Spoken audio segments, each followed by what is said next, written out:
올해는 광복 71주년 되는 해입니다. 타국 일본의 압제에서 36년간 신음하다가 하나님의 때에 하나님께서 이 민족을 사랑하시어 또 마치 이스라엘이 출애굽을 경험하듯 이 민족을 사랑하시어 외부의 억압으로부터 해방시키신 것이 바로 주의 은혜인 줄로 저희가 믿습니다. 자유와 해방이죠.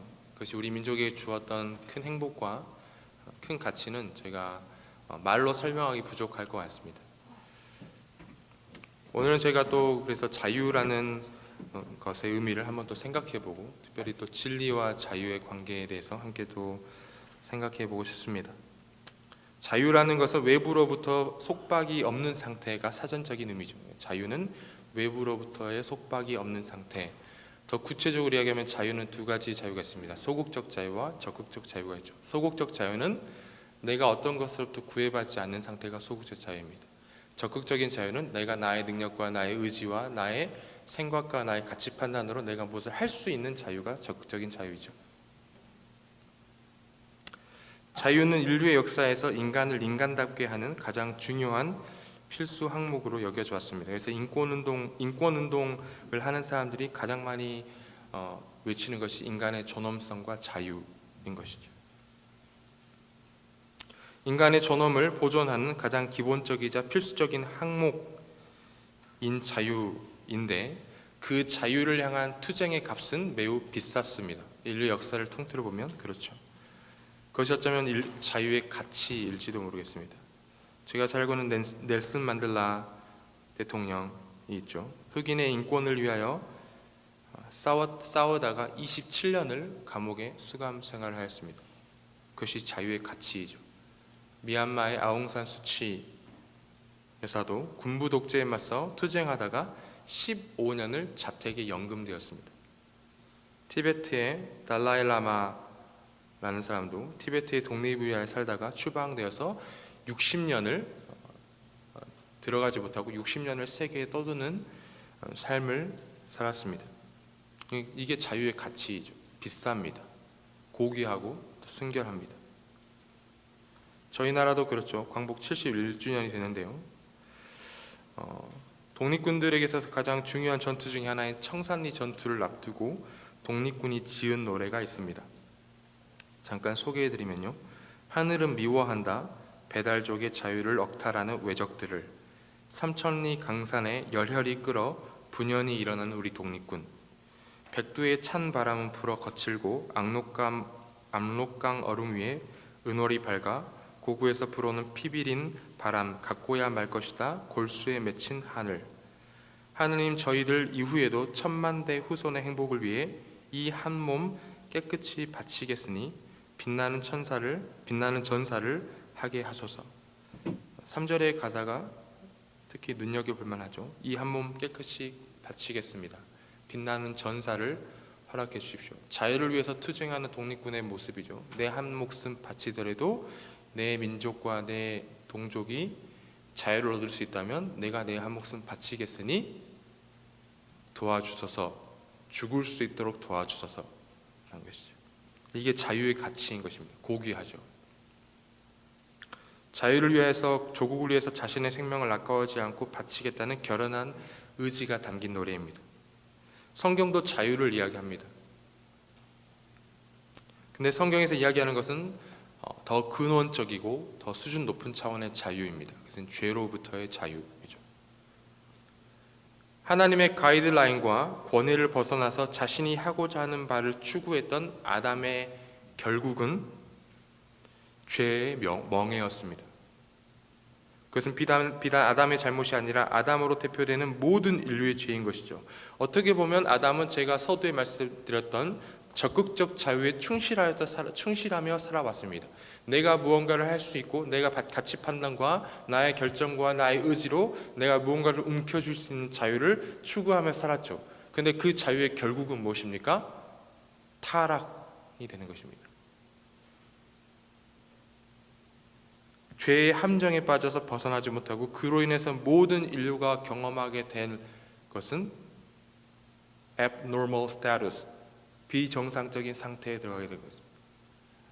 모든 게 다 비정상적입니다. 다 타락되고 다 일그러져 있고, 그렇죠? 병, 고통, 힘듦, 어려움, 전부 다 죄의 결과이죠. 자유를 쫓아 살았던 한 사람의 결국으로 인해서 모든 것이 비정상이 된 것입니다. 죄로부터 자유하지 않았기 때문이죠. 그렇기 때문에 저희가 인간의 존엄을 향한 자유를 반드시 추구할 줄 알아야 하지만 크리스천으로서 먼저 선행되어야 할 것은 죄로부터의 자유임이 분명합니다. 오늘 본문이 바로 죄로부터의 자유를 이야기하고 있고 그 죄로부터의 자유는 진리에서 나온다라고 본문은 이야기합니다. 32절 다시 한번 보시면 진리를 알지니 진리가 너희를 자유롭게 하리라 라고 말씀하고 계십니다. 요한복음 전체의 관점에서 저희 오늘 본문을 조금 더 보면 더 이해가 쉽습니다. 요한복음 전체에서 중요한 테마들이 몇 가지가 있는데요. 요한복음에서 중요한 테마가 한 3가지 정도가 있습니다. 단어라고 표현할 수도 있겠고요. 증언이라는 them이 중요합니다. 증언. 또 다른 them은 영생입니다. 그리고 또 다른 them은 중요한 테마는 오늘 제가 본 진리이죠. 진리가 바로 중요한 테마 중에 하나입니다. 그 진리는 바로 그리고 예수 그리스도를 가리킨 것을 요한복음은 전체를 통해서 이야기합니다. 진리를 계속해서 이야기하는데 그 진리가 누구냐, 무엇이냐? 예수 그리스도라고 요한은 계속해서 증언하는 것이죠. 3가지 정도 근거를 저희가 좀 보고 저희 본문으로 보면 좋겠는데요. 첫 번째로는 예수님 스스로 말씀하십니다. 저희가 잘 알고 있는 요한복음 14장 6절 말씀이 있죠. 내가 곧 길이요 무엇입니까? 진리요 생명이니. 생명이라는 중요한 테마가 나온과 동시에 진리라는 테마가 또 등장하죠. 내가 곧 길이요 진리요 생명. 예수님 스스로가 자신을 진리라고 증언하십니다. 두 번째로는 세례 요한도 그것을 증언하죠. 예수 그리스도가 진리이다라고 증언하는데 요한복음의 서두를 보면 1장을 몇 장 앞으로 가서 1장을 보시면 요한복음 1장 5절에 이와 같이 기록되어 있습니다. 빛이 어둠에 빛이 돼 어둠이 깨닫지 못하더라. 하나님께로부터 보내심을 받은 사람이 있으니 그 이름은 요한이다. 세례 요한이죠. 그가 증언하러 왔으니 곧 빛에 대하여 증언하고 모든 사람이 자기로 말미암아 믿게 하려 함이라. 그는 이 빛이 아니요 이 빛에 대하여 증언하러 온 자라. 참 빛. 여기서 말한 참이라는 것은 앞에 참자가 제가 후에도 볼 말인데요. 이게 바로 진리라는 의미입니다. 헬라어로 알레베스라는 단어인데 이게 바로 진리라는 단어죠. 진짜 빛이라는 뜻이죠. 참 빛, 곧 세상에 와서 각 사람에 비추는 빛이 있었으나 그가 세상에 계셨음에 세상은 그로 말미암아 지은 바 되었으나 세상은 그를 알지 못하였다는 것이죠. 참 빛, 그가 세상에 오셨다. 곧 예수 그리스도. 곧 예수 그리스도가 참 빛이다라고 이야기하는 것이죠. 14절에도 말씀이 육신이 되어 우리 가운데 거하심에 우리가 그의 영광을 보니 아버지의 독생자의 영광이요 은혜와 무엇이 충만합니까? 진리가 예수 안에 진리가 충만하다고 이야기합니다. 세 번째 근거로는 예수의 말을 기록하는 사도 요한의 증언입니다. 저희가 방금 봤던 건 세례 요한의 증언이고요. 사도 요한 또한 예수를 진리라고 이야기합니다. 흥미로운 사실 한 가지는 사도 요한은 요한복음 전체에서 나중에 돌아가셔서 요한복음을 1장부터 21장까지 쭉 읽어보시면 사도 요한이 의도적으로 과하다 싶을 정도로 예수 그리스도의 말을 쓰면서 반복했던 단어들이 있습니다. 그것이 뭐냐면 진실로 진실로 내가 너에게 이르노니. 진실로 진실로라는 말을 굉장히 많이 반복합니다. 25번 이야기합니다. 요한복음 전체가 21장임을 감안할 때 평균적으로 한 번이 넘죠. 한 장을 쓸 때마다 진실로 진실로라는 말을 계속해서 반복합니다. 독자들에게 계속해서 상기시키는 거죠. 예수의 말이 진리이다는 것을 계속해서 이야기하는 겁니다. 진실로 진실로 진실로 진실로 예수의 말이 진리이다는 것을 계속해서 이야기하는 것입니다. 이것은 히브리어로 아멘, 아멘이죠. 저희가 잘 쓰는 아멘, 아멘입니다. 이 아멘이 진리입니다라는 뜻이에요. 진짜입니다라는 뜻입니다. 그러니까 저희가 기도할 때 아멘 하는 것은 저희가 이제 고백했던 모든 말이 진짜입니다라는 믿음의 고백인 것이죠. 이게 히브리어로 아멘, 아멘인데 이사야서 65장 16절에 아멘이라는 단어가 이렇게 등장합니다. 이러므로 땅에서 자기를 위하여 복을 구하는 자는 진리의 하나님을, 이 진리의 하나님이 엘로힘 아멘입니다. 진리의 하나님, 엘로힘 하나님이고 아멘, 진리라는 것이죠. 향하여 복을 구할 것이요 땅에서 맹세하는 자는 또다시 엘로힘 하나님, 진리의 하나님으로 맹세하리니 이는 환난이 잊어졌고 내 눈앞에 숨겨졌습니다. 즉 아멘이란 말은 진리를 의미하고 엘로힘 하나님, 진리의 하나님, 하나님 자체의 성품을 이야기하는 것이 바로 아멘입니다. 즉 요한복음에서 요한은 끊임없이 계속해서 진실로 진실로 아멘 아멘을 이야기하는 건데, 이것은 하나님의 성품을 그대로 예수 그리스도에게 이야기하면서 예수 그리스도가 진리임을 끊임없이 지속적으로 반복해서 그들의 독자에게 상기시켜주고 있는 것이죠.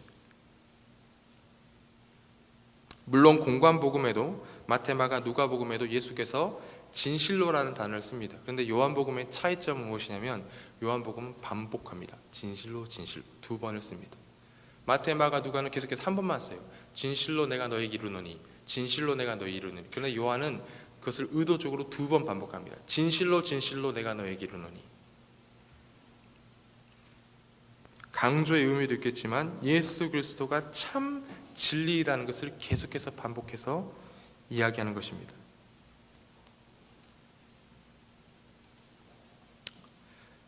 물론 강조를 위해서 두 번 썼을 수도 있죠. 그런데 요한복음 8장 저희가 읽었던 본문의 앞에 13절부터 보시면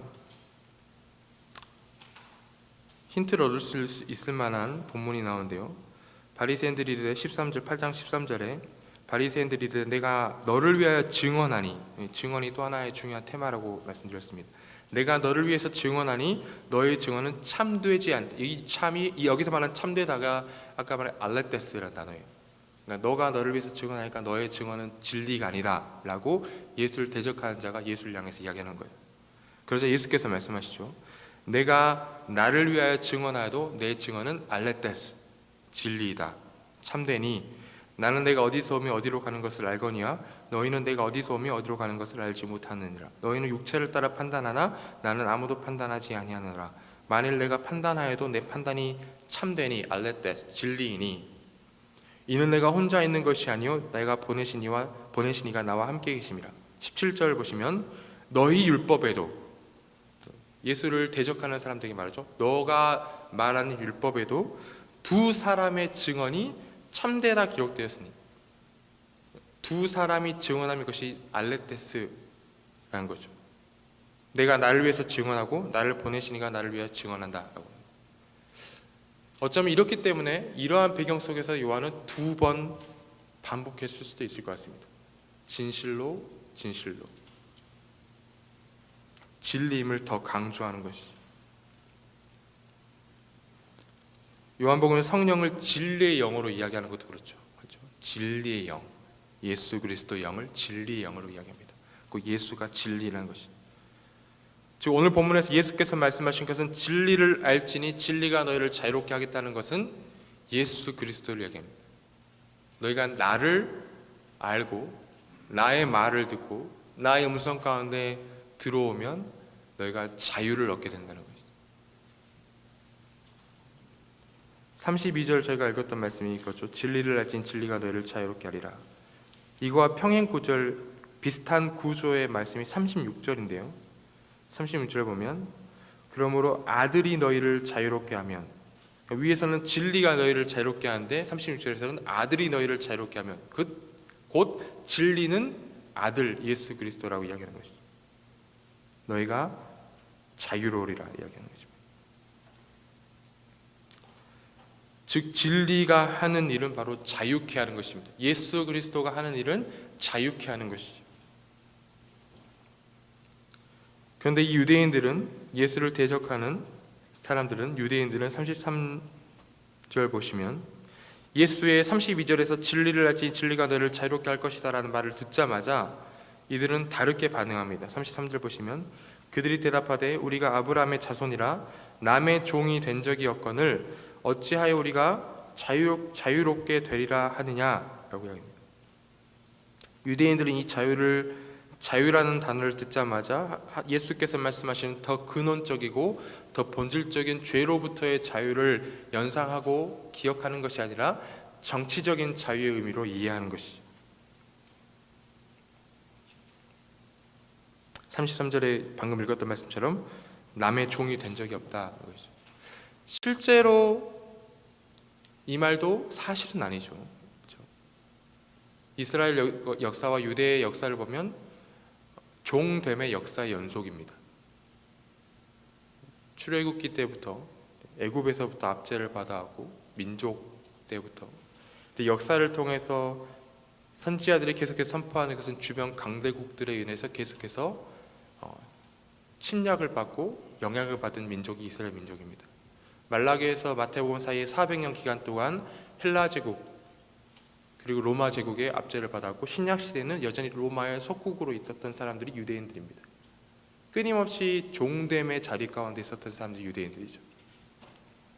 그런데 왜 이렇게 이야기하냐? 우리가 종된 적이 없다. 왜 이렇게 이야기하냐면 그들이 비록 로마의 속국으로 살아왔지만 그들에게 허용된 자유가 있었습니다. 그래서 바로 예배의 자유죠. 그들은 회당에 모여서 자신들만의 제사를 드릴 수 있었고 예루살렘 성전에서 자신들만의 제사를 드릴 수 있었고 회당에 모여 그들만의 토라를 가르치고 배울 수 있었습니다. 정교 의식을 거행하기도 하죠. 그래서 그들이 믿기는 우리는 유대교의 전통성을 유지하고 있다. 그래서 나는 종된 적이 없다라고 이야기하는 거죠. 나는 계속해서 유대교의 전통성을 지키고 있어. 그래서 나는 자유로워라고 이야기하는 것이죠. 정치적이고 종교적인 측면의 자유만을 이야기하는 것입니다. 예수 당시에 유대인들의 네 가지 부류의 유대인들이 있는 것을 제가 잘 압니다. 사두개인이 있고 바리새인들이 있고 에세네파가 있고 열심당원들이 있죠. 유대인들의 종류가 네 종류였습니다. 그때 당시. 물론 그 안에도 여러 가지 세부 종류의 사람들이 있습니다. 근데 크게는 네 종류로 나뉘어지죠. 사두개인, 근데 이 네 종류 다 주목할 것은 네 부류의 사람 모두 다 스스로 이렇게 종교적인 자유를 내가 갖고 있기 때문에 나는 종된 적이 없다라고 오늘 유대인처럼 이야기하지만 그들 자신들 나름대로 자유를 찾기 위하여 끊임없이 나름의 행위를 하고 있었습니다. 사두개인들은 저희가 잘 알듯이 사독 계열이죠. 대제사장 사독파의 사람들입니다. 그 사람들은 선택했던 방법이 로마의 정치에 편승하는 방법입니다. 로마의 정치에 편승하여 그들과 함께 공조하여 나름의 이득과 특권을 누린 사람들이 사두개인이었습니다. 그러면서 자유를 쫓아가는 사람들이죠. 바리새파 사람은 어떠한 사람입니까? 그들 나름대로의 방식을 추구합니다. 율법에 더 고립되죠. 더 율법을 묵상하고 더 율법을 움켜쥐며 유대교의 전통성을 더 목숨 걸고 지키려고 하면서 그 안에서 나름의 자유를 찾으려고 했던 사람들이 바리새파들입니다. 에스테네파 사람들 어떤 사람들입니까? 은둔주의자들이죠. 로마의 속국이 두려워서 그리고 이 세계에 거하기 싫어서 쿰남 공동체와 같이 그냥 이 속세를 떠나서 산속에 삽니다. 동굴에 삽니다. 나름의 자유를 추구하죠. 열심당원들은 어떤 사람들입니까? 무력적으로 자유를 취하려고 합니다. 그래서 63년 BC 63년도에 이스라엘이 로마의 속국이 되었는데 예수께서 십자가에 처형당하고 100년이 지난 시점까지도 이 열심당원들은 끊임없이 무력투쟁으로 로마에 대항하여 자유를 찾으려고 했죠. 유대인들은 계속해서 자신들의 나름의 방법대로 자유를 찾으러 갑니다. 그래서 예수는 말씀하십니다. 진리가 너희를 자유케 한다고 이야기합니다.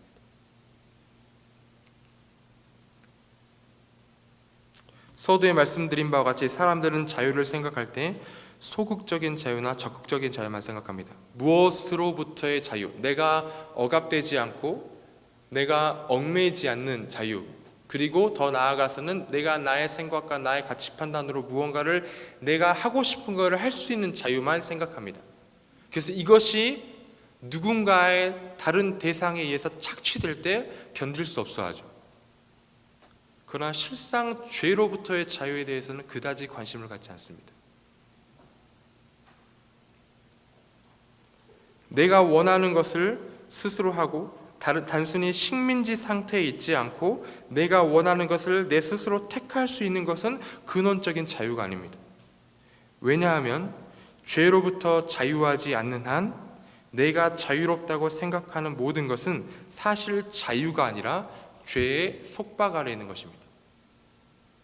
다시 한번 말씀드리자면 죄로부터 자유하지 않는 한 내가 자유롭다고 생각하는 모든 것은 사실 자유가 아니라 죄의 속박 아래 얽매여 있는 것입니다.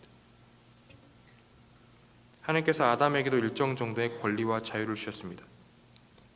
그 자유가 죄 아래 영향을 받기 시작하자 더 이상 자유가 아니었죠. 추방이라는 결과가 기다리고 있었던 것입니다. 우리가 잘 알고 있는 내면의 고통을 부르짖었던 한 사람이 있죠. 사도 바울이 있습니다. 그가 로마서 7장에서 저희가 잘 알고 있는 내면의 고통의 울부짖음을 내뱉고 있는데요. 7장 14절부터 제가 읽어드리도록 하겠습니다. 로마서 7장 14절 보시면 우리가 율법은 신령한 줄 알거니와 나는 육신에 속하여 죄 아래 팔렸다는 것. 내가 육신에 속하여 죄 아래 팔렸다는 것이죠. 내가 죄의 세력 안에 굴복되어 있다는 것입니다. 내가 행하는 것을 알지 못하노니 곧 내가 원하는 것을 행하지 않고 도리어 미워하는 것을 행함이라.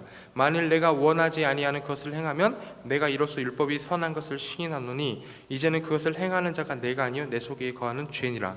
내 속 곧 내 육신에 선한 것이 거하지 아니한 줄 아노니 원함은 있지만 선을 행하는 것이 없다.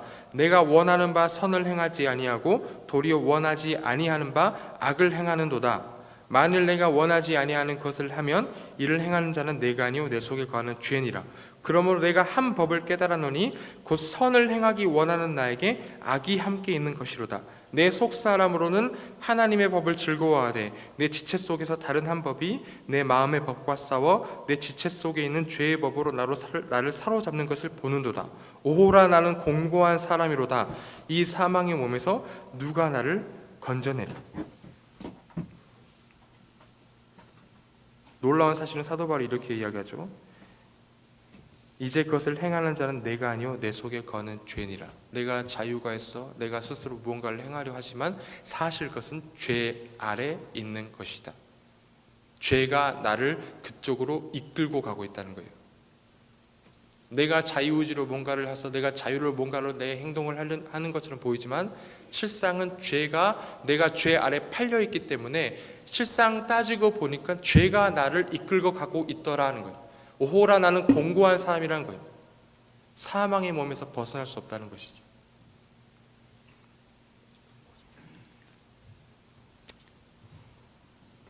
바울의 고뇌인 것이죠. 율법이 선한 것을 알고 신령한 것인 줄 알지만 내가 죄 아래 팔려 있기 때문에 내가 하는 모든 행동이 결국엔 죄의 열매라는 것이에요. 율법을 지키기를 목숨과 같이 했지만 그가 살아가면서 경험한 그의 삶의 모든 의지적인 행동, 그가 가지고 있는, 그가 말하고 있는 자유라는 것은 죄의 열매를 양산하는 것으로 점철되고 있는 거예요. 이게 죄 아래에 있는 인류의 비극입니다. 청교도의 왕자라고 하는 존 오웬이라는 신학자가 있습니다. 청교도의 신학을 집대성한 사람이기도 한데요. 행동하는 신학자라는 평가를 듣기도 합니다. 이 사람이 죄와 은혜의 지배라는 책에서 이렇게 판단하는데 저는 그것이 매우 설득력이 있다고 생각합니다. 그 존 오웬이라는 신학자가 그 죄와 은혜의 지배 아래서 죄를 어떻게 보냐면 죄를 경향성으로 이야기해요. 텐던시로 이야기합니다. 경향성으로. 끊임없이 나를 어떤 방향으로 밀어붙이는 경향이죠. 즉 경향성, 사람의 마음 안에서 성향을 갖게 하며 이것은 결국에 행동으로 작용합니다. 즉 경향성은 인간 안에서 인간을 어떤 도덕으로 이끌고 가는 파워예요. 이 죄입니다. 여러분 죄를 쉽게 생각하면 죄를 그냥 단순히 내가 어떤 윤리적이고 도덕적인 한 번의 행동이 죄라고 생각하면 매우 위험한 생각입니다. 죄는 파워입니다. 죄는 힘이에요. 나를 끌고 가버립니다. 나를 어떠한 방향과 어떠한 목적지로 계속해서 이끌고 가는데 그것이 사망인 줄 모르고 계속해서 끌고 가요. 경향성, 이게 죄의 능력이고 죄의 파워입니다. 인간이 죄의 지배 아래에 있기 때문에 행동이 자유롭다고 하더라도 결코 자유롭지 못합니다. 왜냐하면 죄의 삭은 사망이고 하나님의 심판대 앞에서 죄는 결코 자유롭지 못하기 때문입니다. 그것을 깨달은 사도 바울이 로마서 7장에서 오라 나는 공고한 사람이다라고 이야기하는 것이죠. 그런데 놀라운 사실은 그 사도 바울이 8장 1절에 고백하는 것이 로마서 8장 1절에 그러므로 예수 그리스도 안에 있는 자에게는 결코 정죄함이 없나니 이는 그리스도 예수 안에 있는 생명의 성령의 법이 죄와 사망의 법에서 너를 뭐 했다고 말합니까? 해방했다고 말합니다. 이것이 오늘 예수께서 요한복음 8장에서 이야기하는 거예요. 진리를 알지니 진리가 너희를 자유케 하리라. 너희가 해방을 경험하게 될 것이다. 너희가 나를 알면, 너희가 내 안에 거하면, 너희가 내 음성을 들으면 너희는 해방을 경험하게 될 것이다.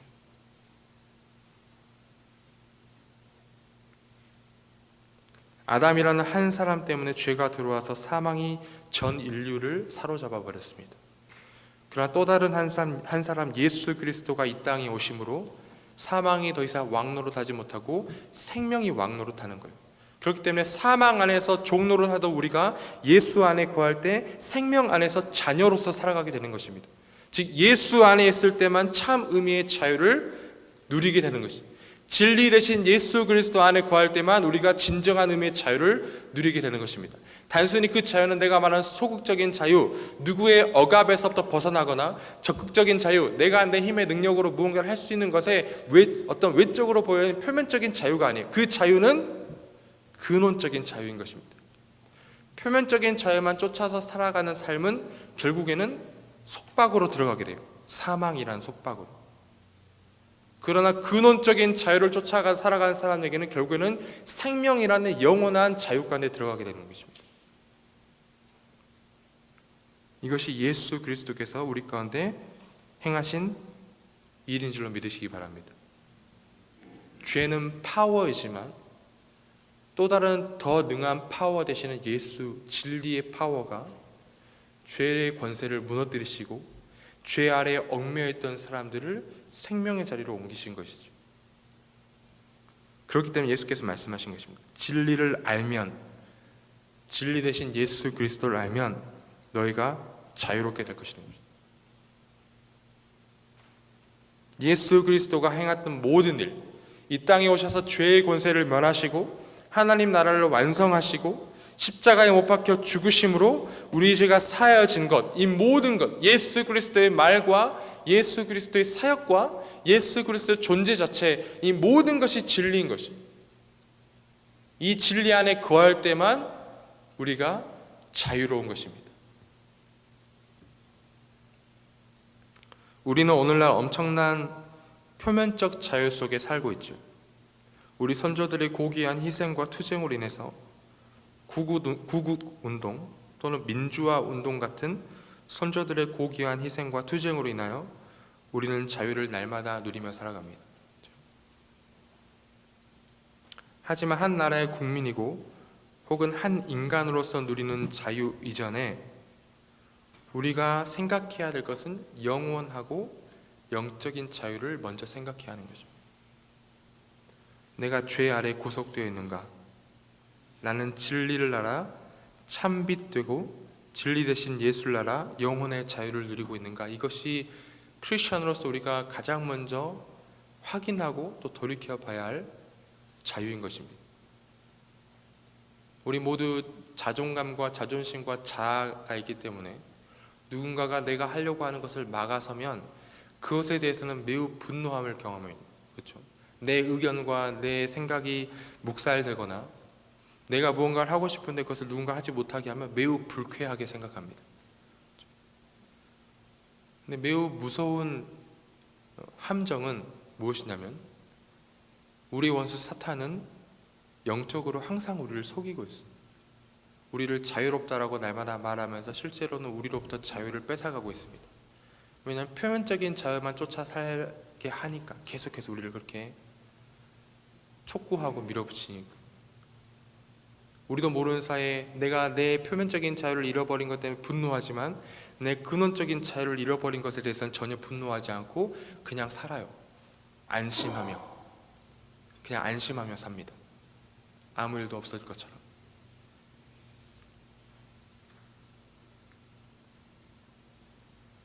거짓의 아비 사탄. 본문 아래 44절 말씀 보면 예수께서 말씀하신 말씀이 있습니다. 너희는 너희 아비 마귀에서 났으니 너희 아비의 욕심대로 너희도 행하고자 하느냐.